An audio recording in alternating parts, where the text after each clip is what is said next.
અમરોલી પોલીસની હદમાં છાપરાપાઠા તાપી કિનારે આવેલા ગાર્ડનમાંથી એક 4 વર્ષીય માસૂમ બાળકીનું અપહરણ કરાયું હોય જે બાળકને શોધી કાઢવા માટે અમરોલી પોલીસ અને ક્રાઇમ બ્રાન્ચ સાથે મળી ઓપરેશન મુસ્કાન શરૂ કર્યું હતું અને આખરે ક્રાઇમ બ્રાન્ચની મહેનત રંગ લાવી હોય તેમ ભારે શોધખોળ બાદ બાળકીને અમદાવાદથી હેમખેમ પરત લાવી માતાને સોંપતા પોલીસે તેને આભાર વ્યક્ત કર્યો છે।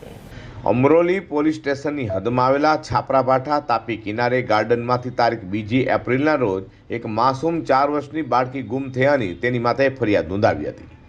બાળકીના પિતા માતા સાથે રહેતા ના હોય અને બાળકીની માતાએ 24 કલાક પછી પોલીસમાં ફરિયાદ નોંધાવતા સુરત પોલીસ એક્શનમાં આવી ગઈ હતી અને જુદી જુદી બ્રાન્ચોને અંગેની તપાસ સોંપાઈ હતી। તેમાં સુરત ક્રાઇમ બ્રાન્ચ દ્વારા સુરતથી જતી તમામ ટ્રેનો અને વાપીથી તાપી તેમજ મુંબઈ અને અમદાવાદ સુધી તપાસ કરવામાં આવી હતી, પરંતુ કોઈ પગેરું મળતું નહોતું। સીસીટીવીમાં દેખાય પ્રમાણે કિસમ પોતે 2 બાળકો સાથે આ નાની બાળન લઈ જતો દેખાતો હતો, જેથી પોલીસે સોશિયલ મીડિયામાં પણ આ જાહેરાત કરી હતી। તો સુરત પોલીસને એક જાગૃત નાગરિકે ફોન કરીને જણાવ્યું હતું કે આ ઈસમ 3 બાળકો સાથે અમદાવાદના નારોલ વિસ્તારમાં છે। તે માહિતી મળતા તરત જ પોલીસે વડોદરા તથા આણંદ નજીકમાં રહેલા ક્રાઇમ બ્રાન્ચનો સંપર્ક કરી માહિતી આપતા જ પોલીસે અમદાવાદના નારોલમાં જઈ અપહરણ કરનારા ઈસમ પપ્પુ સોનિયા ખડિયા જાતે ભૂરિયા ઉંમર વર્ષ 30ની અટકાયત કરી બાળકીને મુક્ત કરાવી હતી। આ બાળકીનું અપહરણ કરવા અંગે આરોપીએ જણાવ્યું હતું કે પોતાના 2 બાળકો સાથે આ માસૂમ બાળકીને કોઈ જુએ તો તેને આસાનીથી ભોજન મળી શકે તેના કારણે જ અપહરણ કર્યું આરોપીએ પોલીસને જણાવ્યું છે। અમરોલી વિસ્તારમાં 2 એપ્રિલના રોજ જે છાપરાવાડી એરિયા છે છાપરાપાઠા એના કિનારે એક બેન છે, એમની સાથે એમની દીકરી એ રમતી હતી અને એ દીકરી પછી ગુમ થઈ ગયેલી હતી। બેન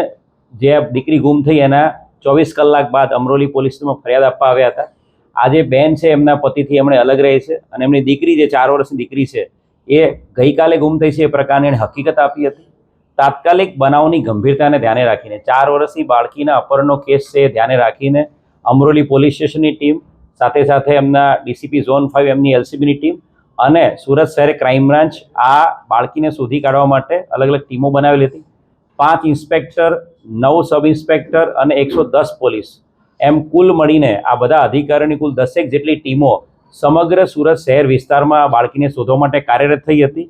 એક સીસીટીવી કેમેરાઝના આધારે એક નાની હકીકત એવી મળી હતી કે આ જે વ્યક્તિ છે એ વ્યક્તિ અન્ય 2 બાળકો સાથે આ નાની 4 વર્ષની દીકરી, ત્રીજી દીકરી છે એની હાથમાં 3 બાળકો હતા, અન્ય 2 બાળકો સાથે 4 વર્ષની દીકરીને લઈને સાયણ તરફ ટ્રેનમાં જતો દેખાયેલો હતો અને સાયણ પહોંચ્યા બાદ આ વ્યક્તિની કોઈ બીજી હકીકત મળતી નહોતી। એટલે તાત્કાલિક સુરત શહેરની ક્રાઇમ બ્રાન્ચની અલગ અલગ ટીમો સાયણથી વડોદરા અમદાવાદ તરફના રેલવે સ્ટેશનો અને સાયણથી સુરત થઈને વલસાડ વાપીથી મુંબઈ તરફના કુલ 43 જેટલા રેલવે સ્ટેશનો પર આ બાળકીને અને એના અપહરણ કરતા વ્યક્તિને શોધવા માટે અલગ અલગ 43 જેટલા રેલવે સ્ટેશનો ઉપર સીસીટીવી કેમેરાસ ચેક કરવામાં આવ્યા હતા। સાથે સાથે એક હ્યુમન ઇન્ટેલિજન્સ આધારે જે હકીકત મળી હતી કે આવા પ્રકારનો વ્યક્તિ અલગ અલગ જે લંગર કે પછી જ્યાં ફ્રીમાં જમવાનું મળતું એવા વિસ્તારોમાં આ વ્યક્તિ પહેલાં દેખાયેલો હતો। તો એના આધારે રેલવે સ્ટેશનની આસપાસના તમામ દંગાપડાઓ એની સાથે સાથે મંદિરની આસપાસના વિસ્તારો જ્યાં ફ્રીમાં ભોજન મળતું હોય ત્યાં પણ તપાસ કરવામાં આવી હતી અને છેલ્લે સોશિયલ મીડિયા ઉપર આ બાળકી છે એની હકીકત એના ફોટોગ્રાફ સાથે ગઈકાલે તમામ સોશિયલ મીડિયા પ્લેટફોર્મ પર મૂકવામાં આવી હતી। સુરત શહેરના 1000થી વધુ પોલીસ કર્મચારીઓ પણ પોતાના વોટ્સઅપ સ્ટેટસ ઉપર આ બાળકીની હકીકત માટે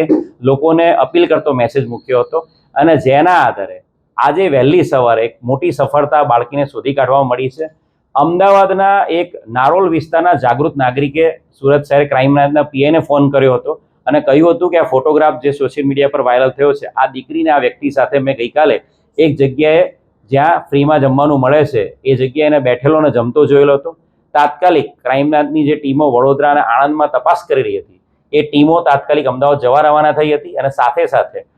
અમારા જે ડીસીપી ક્રાઇમ બ્રાન્ચ ઓઝિયા સાહેબ છે એમણે અમદાવાદનો પણ સંપર્ક કર્યો હતો અને અમદાવાદની નારોલ પોલીસની ટીમ અને સુરત શહેર ક્રાઇમ બ્રાન્ચ તમામ ટીમોએ જે વિસ્તારમાં આ બાળકી ગઈકાલે રાત્રે જોવા મળી હતી વિસ્તાર કોર્ડન કર્યો હતો અને વિસ્તારમાંથી આ બાળકીને હેમખેમ શોધી કાઢવામાં સફળતા મળી છે। જે આરોપી છે